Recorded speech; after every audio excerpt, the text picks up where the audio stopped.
Bismillahirrahmanirrahim. Assalamualaikum warahmatullahi wabarakatuh.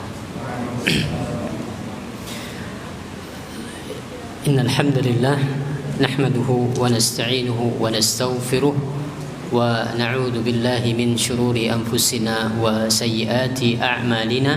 May yahdihillahu fala mudilla lahu wa may yudlil fala hadiya lahu.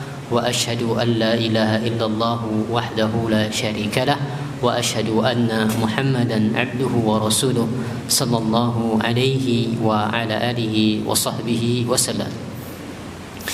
Baik, ikhwani fillah wa akhwati fiddin, para peserta dan para pemirsa dimanapun Anda berada, rahimani wa rahimakumullahu jami'an. Alhamdulillah, kita bisa memulai pertemuan pertama dari workshop yang kita rencanakan akan berlangsung selama beberapa pekan ke depan, selama beberapa bulan ke depan. Maka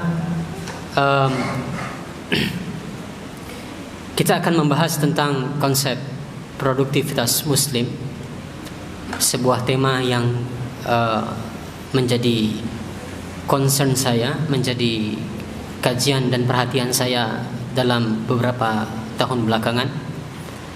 Saya banyak memberikan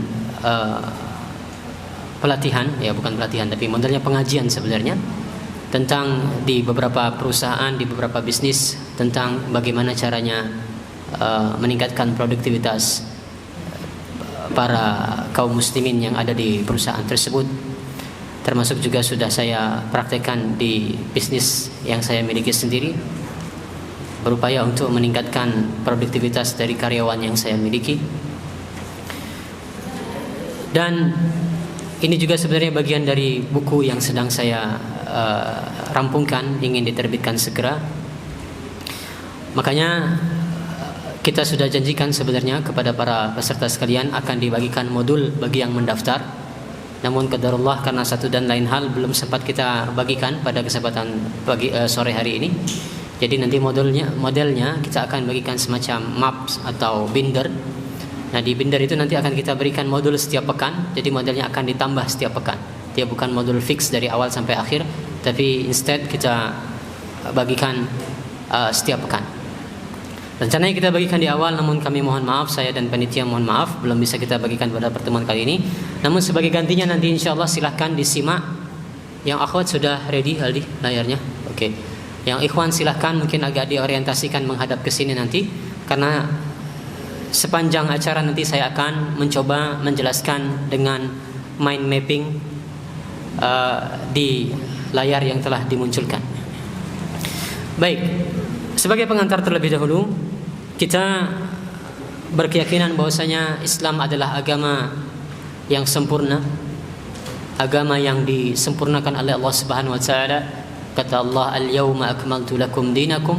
Pada hari ini telah aku sempurnakan bagi kalian agama kalian, yaitu agama Islam. Bahkan di dalam Al-Qur'an Allah sebutkan, "Wa nazzalna 'alaikal kitab tibyanan likulli syai'." Dalam surat An-Nahl Allah sebutkan, kami turunkan kepada kalian Alkitab, yaitu Al-Quran, yang telah menjelaskan segala sesuatu di dalamnya. Makanya ketika ada datang seorang musyrik kepada sahabat Salman Al-Farisi, orang musyrik tersebut bertanya, "Qad 'allamakum nabiyyukum kulla syai' hatta al-qira'ah?" Apakah benar nabi kalian telah mengajarkan segala sesuatu, sampai masalah tata cara buang air sudah diajarkan dalam agama kalian oleh nabi kalian? Kata Salman Al-Farisi, "Ajal," benar. Artinya segala sesuatu itu sudah diatur dalam agama kita. Sehingga termasuk juga karena Islam adalah agama yang mendorong para pemeluknya untuk bekerja, agama yang mendorong para pemeluknya untuk menghindari pengangguran, untuk senantiasa menjadi seorang yang produktif. Nanti akan kita lihat kenapa saya menyampaikan seperti itu. Namun sebagai pengantar, karena Islam mendorong pemeluknya yang demikian, tidak mungkin Islam kemudian alfa, tidak mungkin Islam kemudian absen dari membicarakan panduan bagaimana caranya seorang muslim itu bisa menjadi seorang muslim yang produktif. Cuma memang tantangannya adalah zaman berganti. Problem yang dihadapi manusia itu berubah-ubah. Termasuk dalam hal pekerjaan, tantangan di zaman sekarang berbeda dengan tantangan pekerjaan di dekade-dekade sebelumnya, di abad-abad sebelumnya. Kita sebutkan dua contoh di antaranya yang menjadi tantangan pekerjaan di zaman kita sekarang. Masalah multitasking.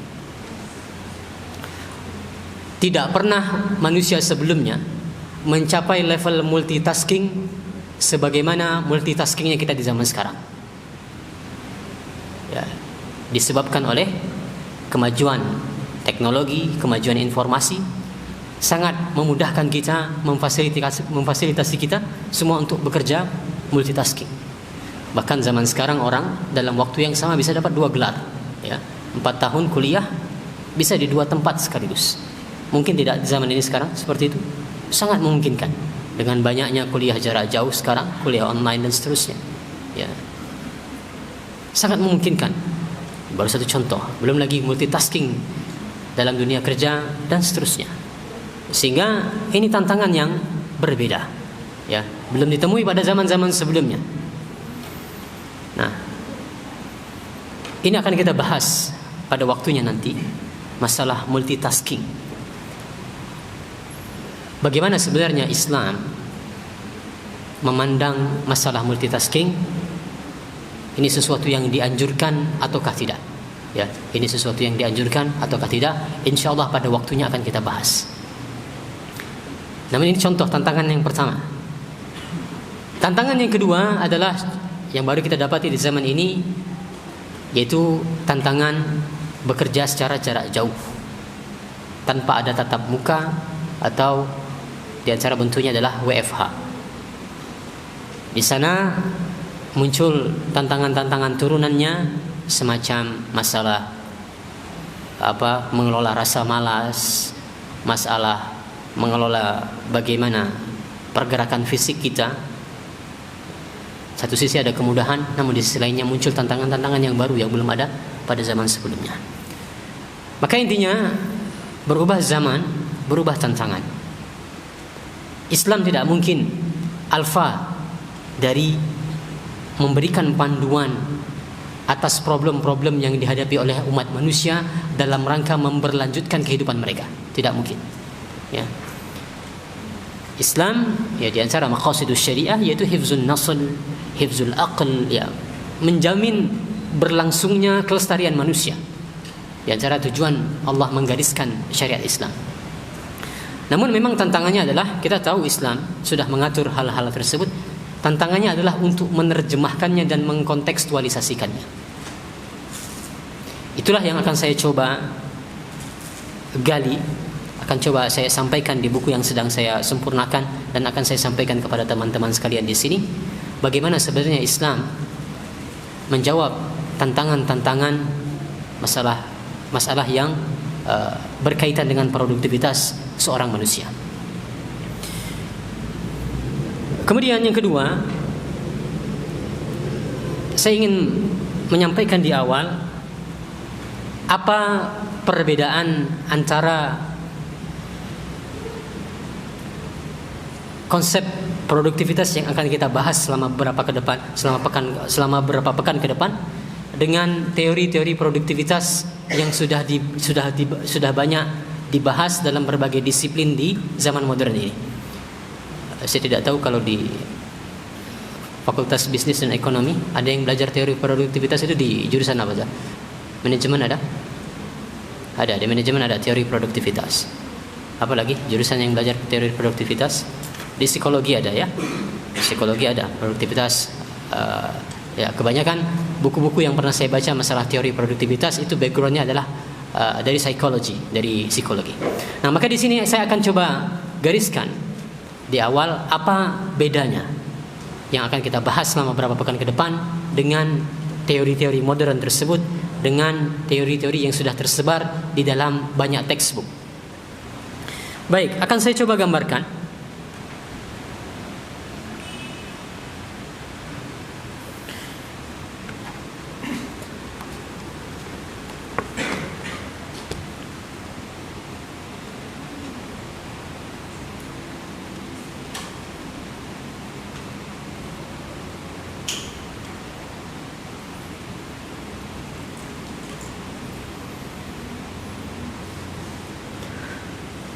Ketika kita berbicara tentang teori produktivitas, kita akan minimalnya membicarakan dua bagian utama.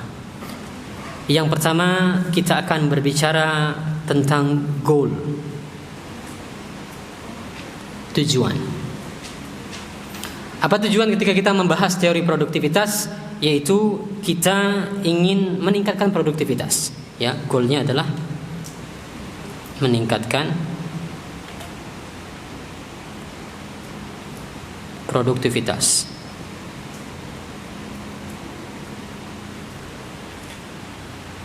Kemudian yang kedua, nanti akan kita bahas mengenai atau cakupan dari teori produktivitas yang kedua adalah mengenai means, yaitu bagaimana caranya meningkatkan produktivitas. Kita lihat perbandingannya antara teori modern. Saya tidak anti ya, maksudnya ini hanya sebagai perbandingan untuk supaya clear teman-teman sekalian, ke depannya selama beberapa pekan ke depan apa yang akan kita bahas.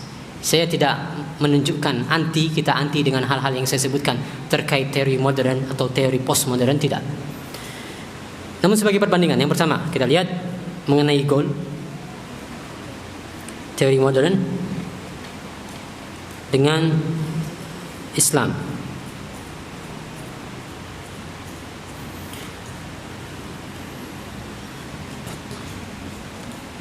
Baik.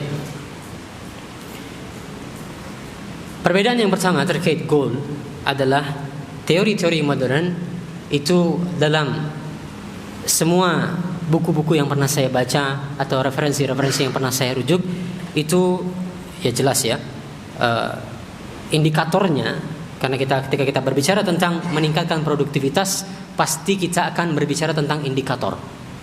Apa yang ingin kita tingkatkan? Baik, apa yang ingin kita tingkatkan? Maka selalu dalam istilahnya kita orang Islam, indikator-indikatornya itu adalah indikator-indikator yang duniawi. Sehingga kalau teman-teman datang ke Gramedia, datang ke Toko Amas, cari kata kunci produktivitas, judul buku yang ada kata produktivitasnya, teman-teman buka, di sana mereka akan menjelaskan tentang teori produktivitas, bagaimana meningkatkan produktivitas. Selalu, kita katakan selalu, kecuali kalau dia bukunya buku agama ya, selalu indikatornya adalah indikator-indikator duniawi. Kita lihat contohnya sebagiannya di sini. Baik.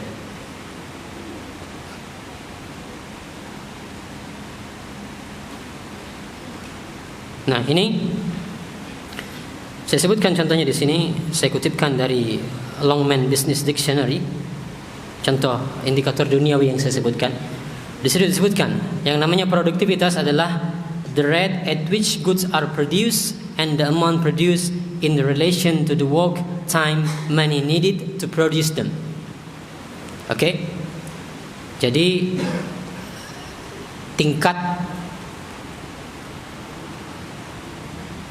atau ukuran sejauh mana goods, komoditi atau benda itu mampu untuk diproduksi dengan mempertimbangkan waktu, pekerjaan dan uang yang dibutuhkan untuk memproduksi mereka. Di sini kita berbicara tentang goods, yaitu material. Maka yang pertama, kembali lagi, perbedaan yang akan kita bahas di sini adalah kalau kita membaca teori-teori produktivitas modern, berbicara indikatornya indikator duniawi, indikator-indikator yang sifatnya materialism. Adapun dalam Islam, nanti kita akan membahas indikatornya tidak hanya duniawi tapi juga ukhrawi.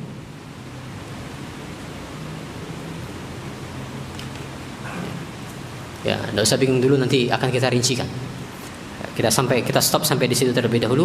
Intinya nanti yang akan kita bahas masalah produktivitas itu bukan hanya tidak melulu tentang uang, tidak melulu tentang pekerjaan, ya.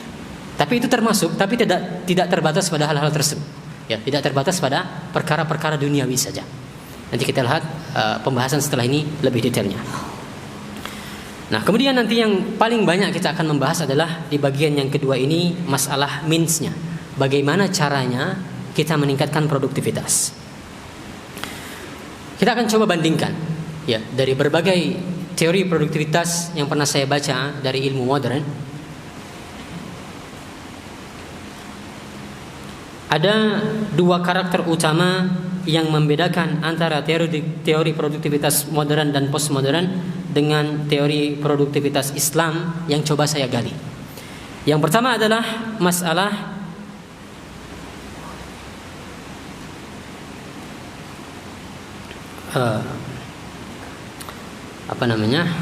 asbab ya, asbab kauni.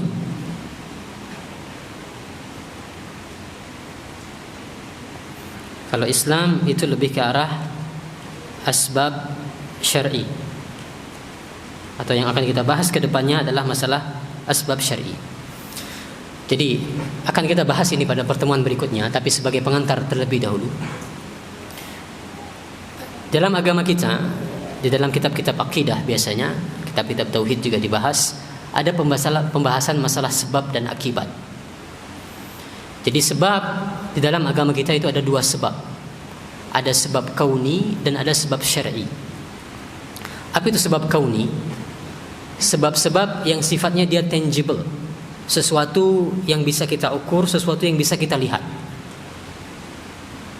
Adapun asbab syar'i dalam banyak kasus dia tidak bisa kita lihat, tidak bisa kita ukur. Contoh nyatanya. Contoh asbab kauni, sebab kauni. Anda kalau makan, otomatis Anda kenyang. Ya, makan adalah penyebab kenyang. Kalau Anda nge-gym, kalau Anda exercise, tubuh Anda bugar. Ya, olahraga adalah sebab kebugaran tubuh. Kalau Anda memegang api, Anda kepanasan. Ini sebab-sebab kauni namanya. Hukum sebab akibat yang berlaku di dunia ini. Adapun sebab-sebab syar'i, sebab yang kita tidak bisa melihatnya, tidak bisa mengukurnya, namun ditetapkan oleh syariat. Itu disebut sebagai sebab syar'i. Contoh di antara sebab syar'i, Nabi menyebutkan kalau mau dipanjangkan rezeki, apa yang kita lakukan? Silaturahmi. Maaf, dipanjangkan umur. Ya, kalau mau dipanjangkan umur, lakukan silaturahmi. Kalau mau dilapangkan rezeki misalnya, bersedekah. Kalau mau disembuhkan dari penyakit, diangkat penyakit, bersedekah. Itu disebut sebagai sebab syar'i. Ya, atau sebaliknya, bukan kita balik kalau mau, tapi kalau Anda silaturahmi, maka Allah akan memanjangkan umur Anda. Kalau Anda bersedekah, Allah akan melapangkan rezeki Anda. Kalau Anda bersedekah, bisa diangkat penyakit dari diri Anda. Ini disebut sebagai sebab syar'i. Nah, teori-teori produktivitas dalam textbook modern fokusnya adalah membahas tentang asbab-asbab kauni. Ya, makanya nanti di antara contohnya adalah masalah manajemen waktu, membahas misalnya ada yang pernah mendengar teknik Pomodoro, teknik mengelola waktu dengan teknik Pomodoro. Ada lagi teknik 4Ds, teknik 4D itu dalam manajemen waktu. Do it now, delay, delegate, atau don't do it, atau drop. Ya, sama, intinya melakukan skala prioritas. Tapi ini semua termasuk dalam asbab kauni, sebab-sebab kauni, hukum sebab akibat yang berlaku di dunia. Yang akan kita lebih fokus bahas selama beberapa pekan ke depan adalah pada asbab syar'i ini. Ya, pada asbab syar'i ini yang akan kita bahas. Bagaimana syariat Islam mengajarkan kepada kita untuk meningkatkan produktivitas.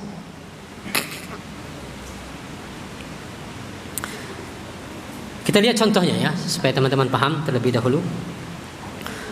Saya berikan bocoran terlebih dahulu di awal. Di antara asbab syar'i, sebab syar'i yang bisa menolong seseorang untuk meningkatkan produktivitas adalah meninggalkan kemaksiatan. Kita lihat penjelasan terkait hal ini sebagiannya.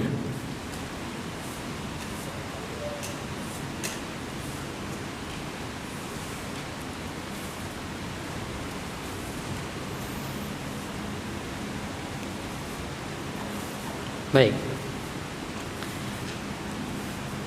Pada waktunya akan kita bahas lebih detail terkait hal ini, namun saya berikan overview di awal supaya teman-teman lebih memahami tadi antara perbedaan sebab kauni dan sebab syar'i. Atau kita baca pengantarnya terlebih dahulu. Saya tuliskan di sana. Terkadang ketika kita telah merencanakan sebaik-baiknya untuk menjadi seorang yang produktif, terjadi hal-hal di luar kendali kita yang berujung pada tidak produktifnya kita di waktu tertentu. Misalnya, tiba-tiba anak sakit, anak rewel, ban bocor, atau ada bagian rumah yang rusak. Kita sudah berusaha sebisa mungkin menjaga makan, olahraga, tidur yang cukup, dan seterusnya. Tapi ternyata terjadi hal-hal di luar kendali kita. Maka pada bab ini saya katakan, pada bagian ini kita akan membagikan beberapa tips untuk menghindarkan kita dari hal-hal tersebut. Sesuatu yang berada di luar kontrol kita, yang itu bisa menghambat produktivitas kita. Contohnya adalah maksiat. Baik, lihat ini contohnya teman-teman, yang sangat relate dengan kehidupan keseharian kita, yang sering sekali mengganggu produktivitas kita. Sebagian ulama dari masa silam mereka mengatakan, in asaitullaha ra'aitu zalika fi khuluqin zawjati wa ahli wa dabati. Perhatikan, sungguh ketika aku bermaksiat kepada Allah, aku mengetahui dampak buruknya pada perilaku istriku, keluargaku, dan hewan tungganganku. Sehingga ini bagi yang sudah berkeluarga, pulang ke rumah, misalnya sudah punya rencana di rumah mau mengerjakan pekerjaan-pekerjaan tertentu, mau dipindah dari kantor, saya kerjakan di rumah saja. Tapi tiba-tiba di rumah terjadi hal-hal yang tidak terduga, ribut dengan istri, anak rewel, ribut dengan anak, sesuatu di luar kontrol kita. Maka syariat mengajarkan kepada kita minimalisir hal tersebut dengan menjauhi maksiat. Orang kalau dia bermaksiat, dampak maksiat tersebut akan berdampak pada istrinya, anak keturunannya, termasuk juga kendaraannya, hewan tunggangannya. Anda sudah siap-siap ingin jadi orang yang produktif hari ini, berangkat ke kantor, berangkat ke kampus, tiba-tiba motornya mogok, menghambat produktivitas kita. Apa salah satu sebabnya? Maksiat.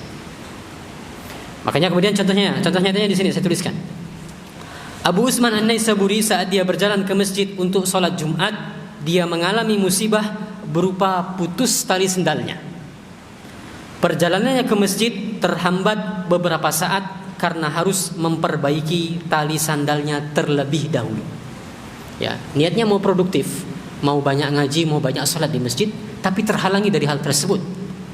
Akhirnya beliau introspeksi diri dan berkomentar, tali sandal tersebut putus hanyalah dikarenakan tadi aku tidak mandi Jumat sebelum berangkat. Ya, yang saya pahami berarti Abu Utsman An-Naisaburi memilih pendapat wajibnya mandi Jumat, sehingga dia menganggap hal tersebut sebagai maksiat kepada Allah Subhanahu wa taala. Dia bermaksiat tadi, tidak sempat mandi, makanya kemudian Allah berikan hukuman bagi dia, tali sandalnya putus, yang ini kemudian tidak sesuai harapan dia untuk menjadi produktif di hari itu di masjid menjelang sholat Jumat. Nah, ini juga yang menarik, dibawakan oleh Ibnu Rajab Al-Hambali tentang banyak para ulama di zaman dulu umur mereka 100 tahun namun masih produktif, badan mereka sehat, terjaga, fit di atas umur 100 tahun, masih banyak di zaman itu. Ketika para ulama tersebut mereka ditanya apa rahasianya, kita highlight salah satunya, bagian terpentingnya di sini adalah, nah, ketika mereka ditanya tipsnya apa, umur di atas 100 tahun masih produktif, kata mereka, anggota badan ini selalu aku jaga dari berbuat maksiat ketika aku muda, maka Allah menjaga badanku ketika waktu tuaku. Ini contoh asbab syar'i tadi. Anda kalau mau terjaga kesehatannya sehingga bisa tetap selalu produktif, lancar urusan, di rumah tidak ada konflik, tidak ada anak rewel, tidak ada kendaraan tiba-tiba rusak, jauhi maksiat. Ini contoh asbab syar'i. Dan kebalikannya, orang kalau dia sudah bermaksiat, terbiasa dengan maksiat, akan ada saja gangguan-gangguan yang menghambat produktivitas dia. Maka itulah yang saya maksudkan dengan perbedaan antara teori-teori modern dan apa yang akan kita bahas selama beberapa pekan ke depan. Kita akan banyak berfokus kepada asbab-asbab syar'i tadi. Lalu yang kedua, perbedaannya adalah masalah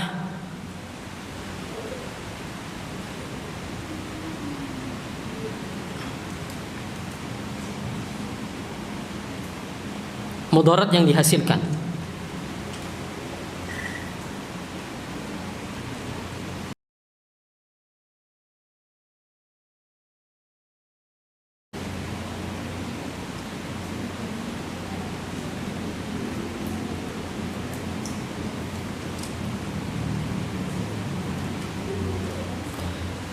Jadi maksud saya,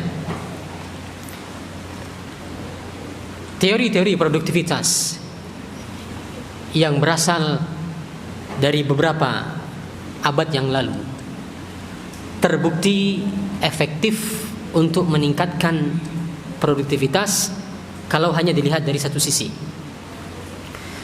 Di sisi lainnya, dunia menyaksikan, kita semua menyaksikan teori produktivitas yang muncul pada awal kemunculannya tersebut memberikan banyak dampak negatif, entah itu pada lingkungan, pada kesehatan mental, pada hubungan sesama manusia. Ya, saya kutipkan saja di sana perkataannya Muhammad Faris.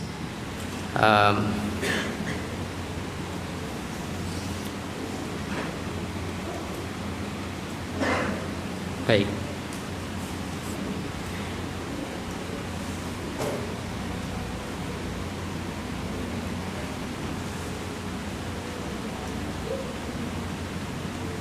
Baik, saya kutipkan di sini dari tulisan Muhammad Faris, salah satu pemerhati masalah produktivitas seorang muslim juga. Dia katakan di sini, melihat kenyataan, walaupun kita telah membuat kemajuan yang sangat besar dalam berbagai bidang kehidupan, kita tidak bisa memungkiri bahwa kemajuan-kemajuan ini telah dicapai dengan pengorbanan. Sebut saja dampak kemajuan terhadap lingkungan, kesenjangan antara yang kaya dan miskin, sampai penyakit-penyakit fisik yang diakibatkan oleh gaya hidup postmodern. Misalnya retaknya keluarga, munculnya penyakit-penyakit akibat gaya hidup yang kurang aktif dan sebagainya. Dampak-dampak negatif ini cenderung meragukan kemajuan yang sudah kita capai dalam bidang produktivitas dan peradaban manusia. Demikian tipikalnya, ya. Teori-teori produktivitas postmodern untuk zaman sekarang kita sudah merasa ini yang terbaik, menghasilkan atau berupaya untuk mewujudkan keseimbangan, tidak hanya masalah ekonomi misalnya, tapi masalah lingkungan, masalah kesehatan, masalah psikologi sudah dipertimbangkan. Bagaimana ini bisa balance, ya, teori-teori yang belakangan. Namun kita tidak tahu dampaknya beberapa puluh tahun ke depan dan beberapa ratus tahun ke depan. Sebagaimana teori produktivitas itu awalnya muncul, orang-orang tidak tahu akan ada timbul masalah kesehatan, masalah psikologi, masalah lingkungan, mereka tidak tahu. Yang penting terjadi economic growth, ya, pertumbuhan ekonomi. Tapi ternyata ada dampak negatifnya. Nah, inilah perbedaannya dengan tadi asbab-asbab syar'i tadi. Cara-cara yang Islam ajarkan bagi seseorang untuk meningkatkan produktivitas. Kita beriman karena ini Allah yang menggariskan, tidak ada mudarat di dalamnya, ya, tidak akan ada mudarat di dalamnya. Sehingga ini pembahasan yang pertama, yaitu masalah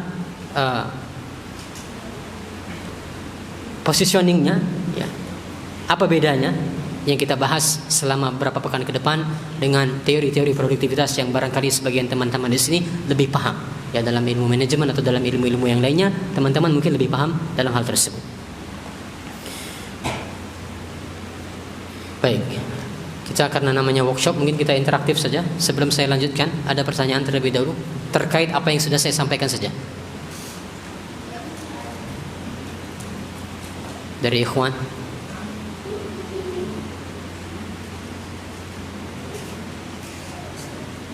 Ya.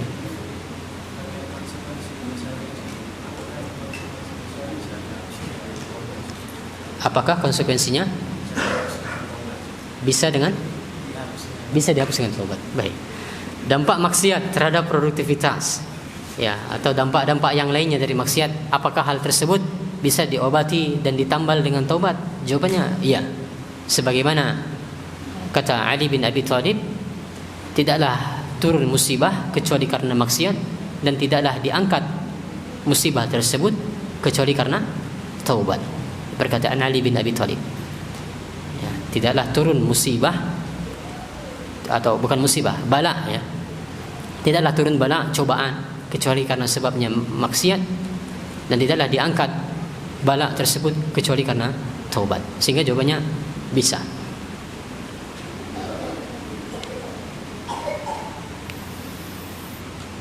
Baik.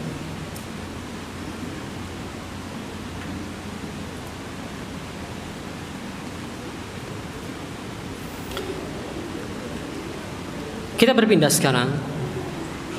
Sebelum kita bahas lebih lanjut, ada satu poin yang ingin saya sampaikan bagi teman-teman sekalian. Saya sampaikan ini di bagian pengantar di buku yang sedang saya tulis ini. Masalah niat, teman-teman, ya. Kita dalam belajar apapun senantiasa kita berupaya untuk meluruskan niat. Ketika kita sedang berupaya untuk menjadi seorang muslim yang produktif, hendaknya kita meluruskan niat kita karena Allah Subhanahu wa taala, supaya upaya kita tersebut, belajarnya kita dan prakteknya kita nanti dalam menjadi orang yang produktif itu tidak semata-mata mendapatkan keuntungan di dunia saja. Kita berharap kita juga ingin mendapatkan keuntungan di akhirat nanti. Saya bawakan ayat ini sebagai renungan bagi kita semua.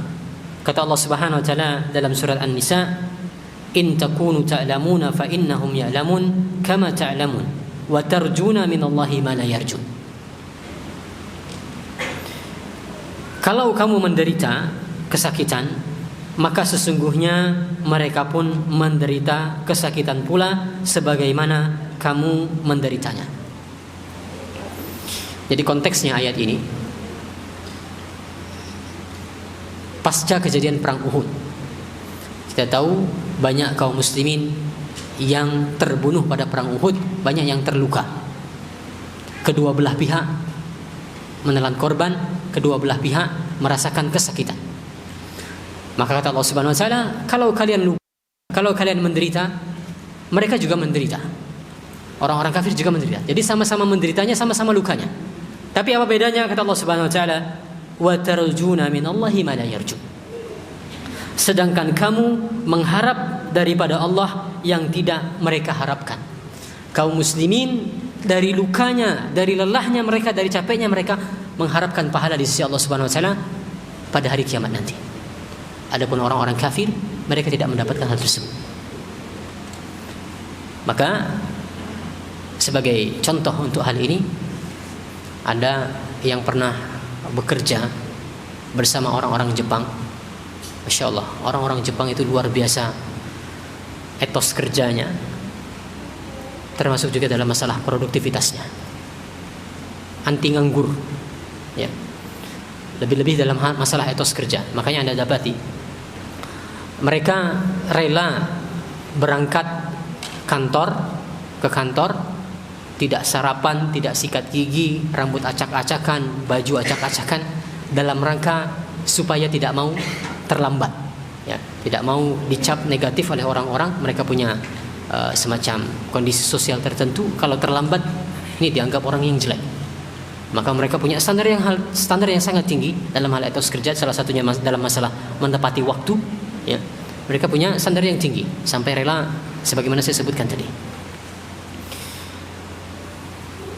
Namun Demikian produktifnya mereka, demikian mereka menepati janji seperti itu, tidak mendapatkan apa-apa di akhirat nanti. Ya, tidak mendapatkan apa-apa di akhirat nanti. Adapun kita, orang-orang Islam, selama beberapa pekan ke depan saya akan coba membagikan pikiran-pikiran saya dari apa hal yang saya pelajari. Kita luruskan niat.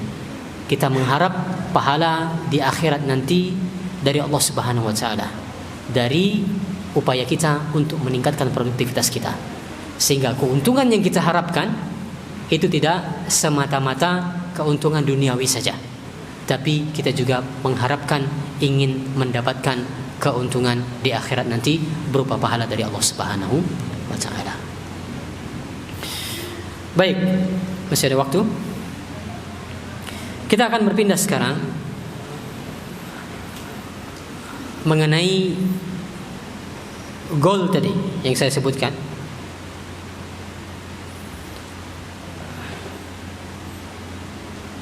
Baik.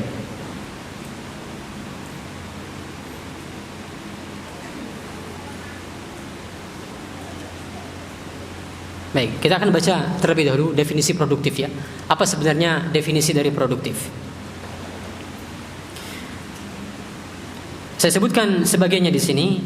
Definisi dari Syarif Behana dalam buku Muslim, Productive Muslim bahasa Inggris.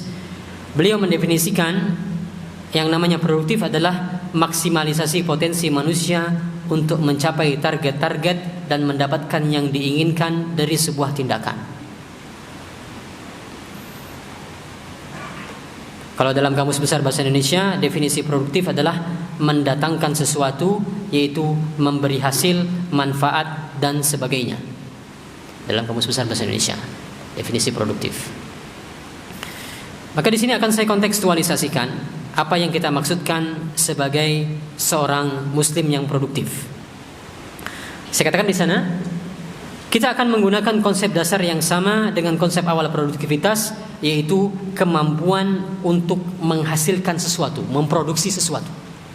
Kemampuan untuk menghasilkan sesuatu. Ini definisi mendasar dari produktif. Menjadi seorang yang produktif adalah menjadi seorang yang mampu untuk menghasilkan sesuatu. Nah, yang berbeda bagi seorang muslim, saya katakan di sana, adalah sesuatunya tersebut. Apa sesuatunya? Jika dalam sudut pandang materialistik, yang dihasilkan adalah sesuatu yang bersifat material, seperti uang, komoditas bisnis tertentu, maka bagi seorang muslim yang dihasilkan adalah kebermanfaatan. Jadi ini kata kunci sebenarnya teman-teman, silakan dicatat. Kata kuncinya di sini sebenarnya, kebermanfaatan. Standar produktif seorang muslim adalah kebermanfaatan. Sehingga seorang muslim yang produktif adalah seorang muslim yang bisa menghasilkan kebermanfaatan. Semakin banyak kebermanfaatan yang dia hasilkan, maka semakin produktif dia, dan semakin sedikit semakin tidak produktif. Jadi standarnya adalah yang dihasilkan itu adalah kebermanfaatan. Sehingga ini cakupannya luas teman-teman sekalian. Akan kita rincikan masalah konsep kebermanfaatan pada pertemuan berikutnya insyaallah. Namun saya sampaikan overview-nya. Kebermanfaatan itu bisa kita kategorikan menjadi 3 bagian. Saya tuliskan di sini sepertinya, atau nanti saja. Ya, intinya adalah yang namanya kebermanfaatan saya gambarkan.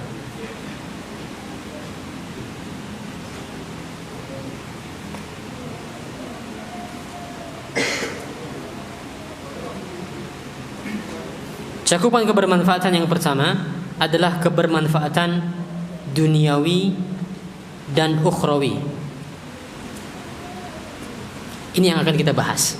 Jadi tidak semata-mata masalah kebermanfaatan yang terkait akhirat saja, tapi juga mencakup sesuatu yang bermanfaat bagi dunia kita. Ini juga akan kita bahas.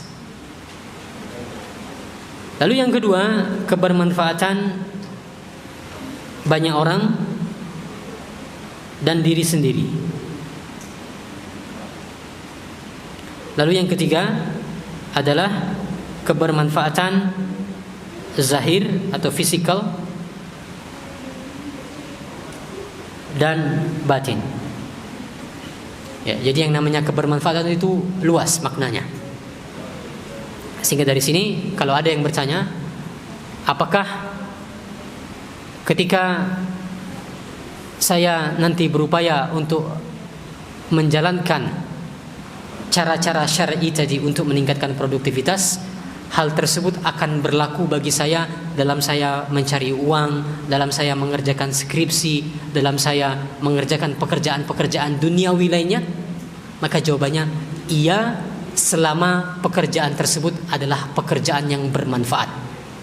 Kalau skripsi tersebut adalah sesuatu yang bermanfaat, pekerjaan mencari uang tersebut adalah sesuatu yang bermanfaat, maka itu akan tercakup dalam produktivitas yang meningkat ketika Anda berupaya untuk menjalankan sebab-sebab syar'i tadi. Dan tidak terbatas kebermanfaatan itu bagi orang lain. Sesuatu yang bermanfaat bagi diri Anda juga akan tercakup. Kita akan lihat, saya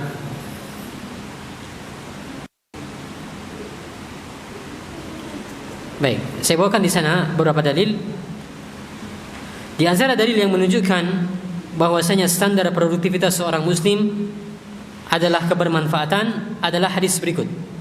Yang pertama, kata Nabi SAW, khairun nas anfa'uhum linnas.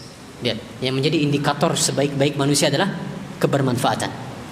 Kata Nabi SAW, sebaik-baik kalian adalah yang paling bermanfaat bagi manusia.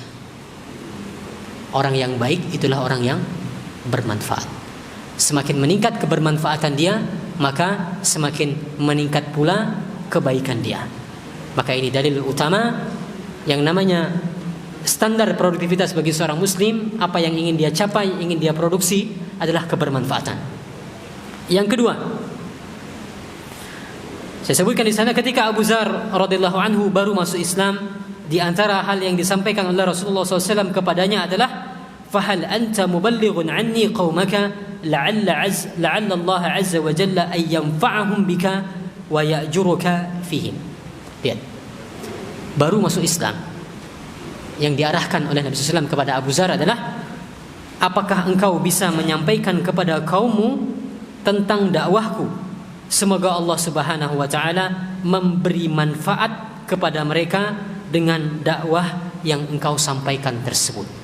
Lihat, Nabi mengharapkan Abu Dzar bisa memberikan kebermanfaatan. Dari lainnya, Nabi SAW mengatakan, man istata'a ay yanfa'a akhahu falyaf'al. Barang siapa di antara kalian yang mampu untuk memberi manfaat kepada saudaranya, maka hendaklah dia melakukannya. Baik, itu yang ketiga. Yang keempat, banyak sekali sebenarnya dalilnya. Yang keempat adalah sabda Nabi SAW. Nah, ini sangat penting, ya, menunjukkan karakter ideal seorang muslim. Ketika Nabi SAW mengatakan, masalul mu'min masalun nakhlah. Permisalan seorang yang beriman itu seperti pohon kurma. Apa yang diinginkan oleh Nabi SAW dengan permisalan pohon kurma? Ma akhasta minha min syai'in nafa'aka. Kata kuncinya di akhir. Apapun yang engkau ambil darinya pasti bermanfaat bagimu. Lihat, Nabi memisalkan seorang muslim itu seperti pohon kurma. Sebabnya yang namanya pohon kurma itu senantiasa memberikan kebermanfaatan. Adapun dalil yang menunjukkan termasuk kebermanfaatan itu bagi diri kita sendiri adalah sabda Nabi SAW, ihris ala ma yanfa'uka. Kata Nabi SAW, bersemangatlah atas hal yang bermanfaat bagi dirimu sendiri. Ya, ada banyak dalil yang menunjukkan kebermanfaatan yang harus kita pikirkan juga adalah kebermanfaatan bagi diri kita sendiri. Namun intinya sekali lagi sebelum kita mendengarkan azan Isya, yaitu indikator produktivitasnya seorang muslim adalah kebermanfaatan yang dia hasilkan. Yang makna kebermanfaatan ini sangat luas, akan kita coba uraikan pada pertemuan berikutnya insyaallah. Wallahu a'lam. Kita dengarkan azan terlebih dahulu. Kalau ada pertanyaan silahkan diajukan nanti setelah azan. Kalau tidak ada mungkin kita lanjutkan sedikit materinya setelah azan sebentar saja. Wassallallahu ala nabiyina Muhammad wa ala alihi wa sahbihi wasallam. Bismillah, alhamdulillah, salatu wassalamu ala rasulillah. Baik, ada beberapa pertanyaan yang masuk, tapi saya ingin tunjukkan contoh-contoh muslim produktif sebenarnya. Yang pertama tentu contohnya adalah Nabi kita Muhammad SAW. Nabi semasa hidup melakukan 27 peperangan, mengirimkan 73 saraya. Saraya itu ekspedisi militer, pasukan khusus dibentuk oleh Nabi lalu dikirimkan. Dan ini sebenarnya tidak full 23 tahun, karena poin-poin yang saya sampaikan di sana adalah seluruhnya di fase Madinah. Ya, jadi seluruhnya adalah di fase Madinah, tidak sampai 23 tahun. Mengirim 48 utusan untuk berdakwah, menerima 104 delegasi. 104 delegasi pernah diterima oleh Nabi SAW. Memiliki 11 orang istri, yang hidup dalam satu waktu adalah 9 orang istri. Ya, kenapa saya kutipkan di sana masalah istri? Tentu ini pekerjaan yang menyita banyak waktu, adalah memanage keluarga. Tapi intinya adalah bagaimana produktifnya Nabi SAW. Ya, salah satu episodenya adalah yang sering saya sampaikan di mana-mana ketika haji wada. Ya, ini saya sering gambarkan timeline ini dalam hadis riwayat Muslim. Ya, bagaimana Nabi dimulai dari waktu duha sampai menjelang zuhur, digambarkan satu persatu aktivitas yang dilakukan oleh Nabi SAW oleh Jabir bin Abdullah. Sangat banyak sekali, sangat produktif sekali, menghasilkan kebaikan, menghasilkan kebermanfaatan. Di antaranya yang sering kita highlight adalah bagaimana Nabi SAW menyembelih 63 unta dalam waktu yang singkat.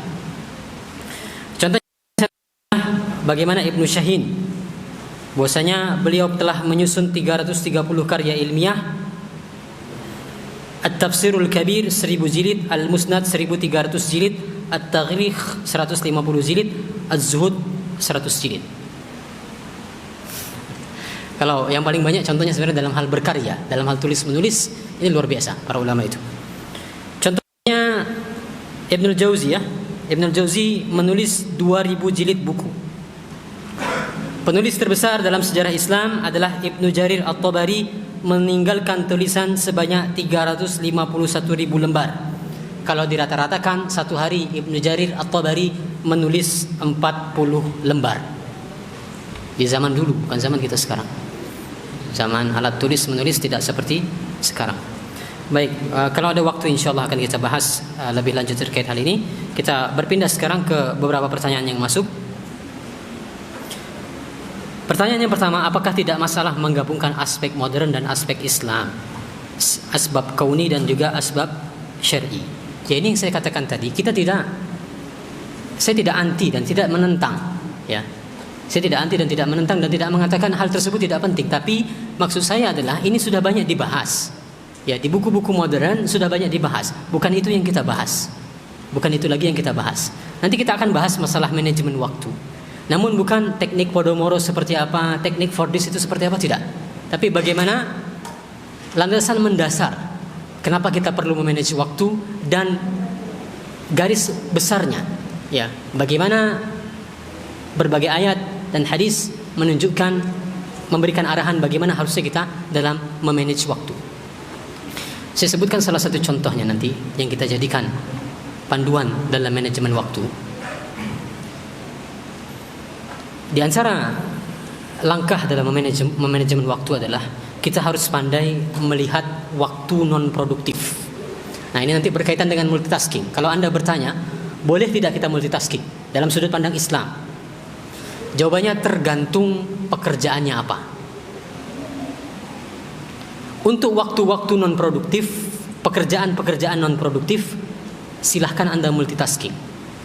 Nanti akan saya bahas di sini. Ada 5 kategori waktu non produktif: berjalan, buang air, makan, menggunakan pakaian, berkendara.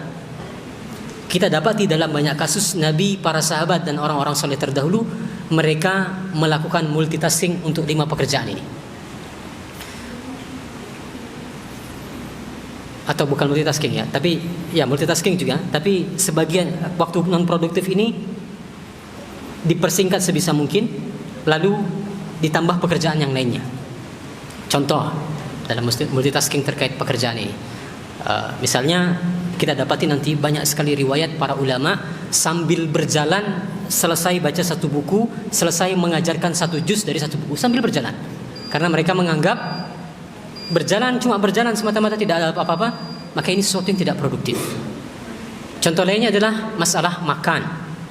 Banyak sekali riwayat dari orang-orang saleh terdahulu makan itu disuapi. Apa tujuannya?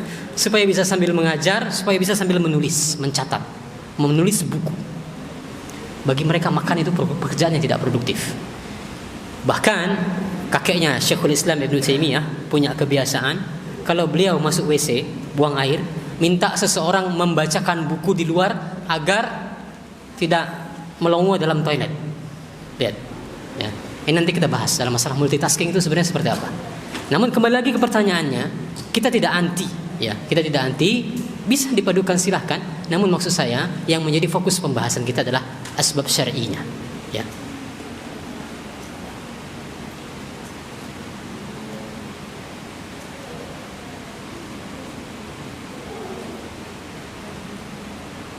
Nah, ini dia pertanyaan yang sama. Nanti akan kita bahas bagaimana mensiasati waktu-waktu tidak produktif agar memiliki nilai produktif di dalamnya. Nanti akan kita bahas. Anda tahu apa hikmah Nabi SAW suka pakai jubah? Ya, untuk menghindari waktu tidak produktif, habis waktu cuma masalah pakaian. Anda tahu tipikal jubah itu kan cepat kita ya. Pakai jubah, seret, selesai sudah. Dari atas sampai bawah. Anda bayangkan kebiasaan kita di Indonesia. Ya, kita tidak melarang, cuma hanya sebagai perbandingan saja. Pakai sarung, pakai baju koko. Habis waktu, pakai baju koko satu persatu kancingnya dari atas sampai bawah. Pakai daleman untuk sarung dulu, tidak mungkin langsung pakai sarung kan? Ya, biasanya pakai pakai celana dalam, masih pakai celana pendek atau celana panjang. Pakai lagi sarung, dipaskan dulu tumpalnya sudah lurus atau belum. Kalau tidak pas, digeser-geser terlebih dahulu, dibongkar. Belum lagi kalau rusak di perjalanan naik motor, tidak lagi rapi, dibuka lagi. Beda kalau pakai jubah. Beres sudah. Tidak ada pikiran seperti itu, tidak habis waktu untuk hal-hal seperti itu. Itulah hikmahnya disebutkan dalam banyak hadis. Nabi SAW pakaian favorit beliau adalah jubah. Simple, irit waktu. Ya, nanti akan kita bahas terkait pertanyaan ini, bagaimana menyiasati waktu-waktu tidak produktif. Pertanyaan yang terakhir, ketika mengerjakan tugas yang hampir mendekati waktu deadline, kita sempat mengabaikan waktu sholat istirahat dan waktu makan. Apakah produktivitas itu baik dan atau tidak apabila mengacu pada mengejar deadline, tugasnya selesai sampai lupa waktu sholat, makan dan istirahat? Nanti akan kita bahas. Bahas manajemen waktu, ada konsep delay dan delegate. Yang ini sebenarnya cocok dengan konsep Islam, ya. Do it now, delay, boleh kita menunda. Beberapa pekerjaan itu boleh kita tunda, atau boleh juga kita delegasikan. Ya, masalah pertanyaan tadi nanti akan kita bahas pada waktunya, masalah manajemen waktu. Wallahu alam, kita cukupkan demikian. Mudah-mudahan ada manfaatnya. Mudah-mudahan pekan depan sudah kita bagikan dengan modulnya. Wassallallahu ala nabiyyina Muhammad wa ala alihi washabbihi wasallam. Subhanakallahumma wa bihamdika asyhadu an la ilaha illa anta astaghfiruka wa atubu ilaik. Assalamu alaikum warahmatullahi wabarakatuh.